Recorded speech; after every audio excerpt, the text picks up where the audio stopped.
This is a robbery for the Chicago Bulls, as recently there has been a lot of trade talks surrounding the Bulls and most of their veteran players right now, while also everything that's going on with a bunch of other teams dealing with restricted free agents has led to them all being tied up in trade talks with each other, and this Josh Giddey saga playing a huge part into things as well, as he is one of the 4 restricted free agents that's really thrown the NBA's offseason for a loop with these 4 teams.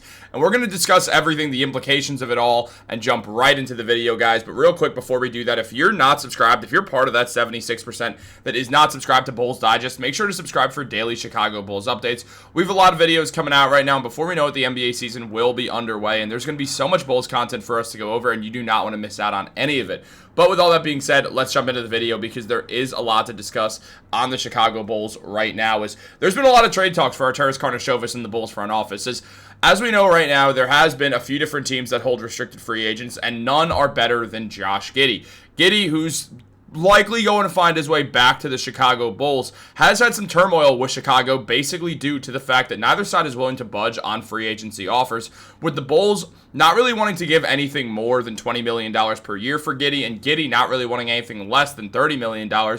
It's led to this point where it's really at odds between these two franchises, or between these two sides, and at the end of the day, we do know how much Giddey does matter to the Bulls. Giddey is still very young and has a ton of time to really get things going for the Bulls going forwards. And as long as that's the case, we are going to see a lot of talk surrounding what happens next with this team and exactly how do you go about getting everything going back. And recently, a huge trade got proposed for the Chicago Bulls that would be absolutely huge for them and would be a steal when you consider everything that they'd be going through. Is right now, we see a deal get proposed where the Chicago Bulls would be able to re-sign Josh Giddey to a 4-year, $98 million deal, finding a nice middle between the two sides, while also acquiring Nick Claxton in exchange for basically just giving Nikola Vucevic to the Brooklyn Nets, while the Golden State Warriors give Jonathan Kuminga and a 2028 first-round pick with a protection on it to the Nets as well for Cameron Thomas. The Bulls get involved here and take on the contract of Nick Claxton,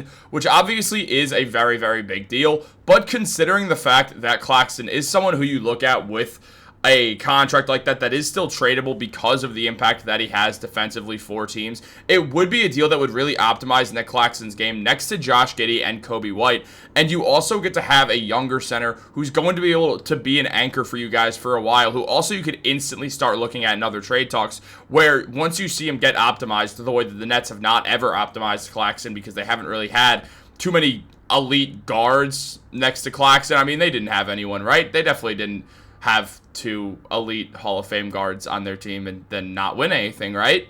That team also definitely didn't have one of the greatest scorers of all time on it, correct?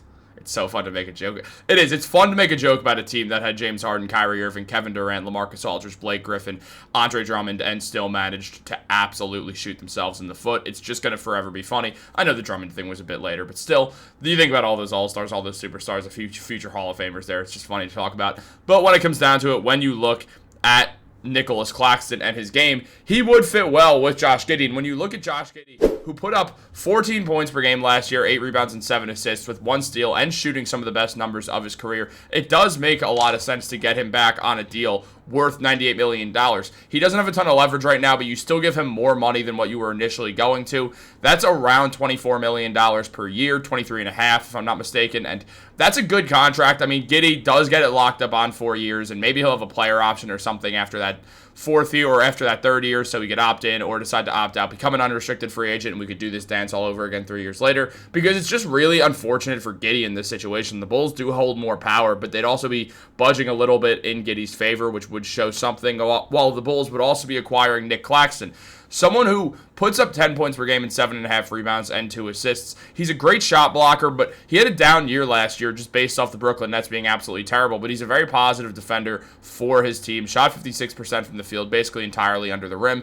And when it comes down to it, Claxton is someone who you could kind of just use really well next to Kobe White and Josh Giddey. He'd be an excellent defensive anchor for this team going forwards, while also giving you a serious pick and roll lob threat for Josh Giddey to work with, something the Bulls didn't have with Vooch. Now, Vooch is a very good scorer, a better scorer than Claxton, but Claxton's 26 years old, so you get a younger guy out there instead of Vooch. You get to move on from Vooch, and you also get a little bit of draft capital in this whole situation. Now, Vooch had a solid year last year, but things have not really gone his way recently when it comes down to the trades and contracts, and we'll get into that in a bit. But Vooch last year put up 18.5 points, 10 rebounds, and 3.5 assists, shooting 40% from three and 53% from the field. He was very, very good last year, while Jonathan Kuminga, who gets moved to the Nets with Vucevic here, would put up 15 points, 4.5 rebounds, and 2 assists. Now, the Bulls have an interest in Jonathan Kuminga as well, which does add more layers to this. And Cameron Thomas goes to the Golden State Warriors, where last year he put up 24 points per game with the Nets with 4 assists as well, shooting 35% from 3.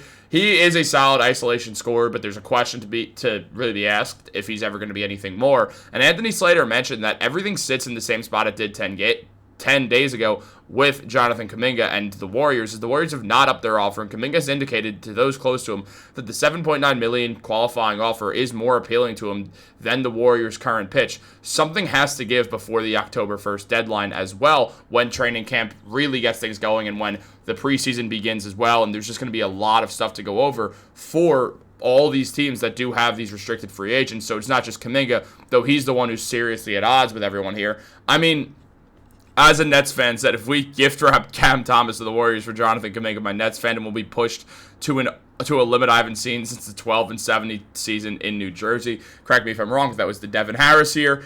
And then also Jake Fisher mentioned a lot, saying that the Bulls and Kuminga have had mutual interest, and Kuminga's camp is hopeful to get a deal done with Chicago, and the Bulls prioritize Giddey's deal for right now. But signing both Giddey and Kuminga this summer is a priority for the Bulls, who would then get to move continually in a younger direction, something Arturas Karnisovas has wanted to do. Meanwhile, Vucevic, there has been no trade market for him, and he's likely to be bought out, or is more likely to be bought out than get traded, and that's something that you see. And if you can get Nick Claxton instead and just solve a problem, and then you have a young core, that would really be interesting. I mean, you could also still try to work in a way to get Jonathan Kuminga here, where you could pull off having Giddey, Kuminga, and Claxton as a nice little young core to build off of, while you also still have rookies, and you'll still not be winning a ton of games. So it will sort of lead to another high pick happening, and then all of a sudden you'd have a great core of Giddey, Buzelis, Nick Claxton, Jonathan Kuminga, rookie to be named later, Noah Essengay. It's going to be a nice team that does have a good future. And then the Bulls, as we know, they offered Josh Giddey that 4-year, $80 million deal, as Jake Fisher mentioned, but Giddey did not want to take that deal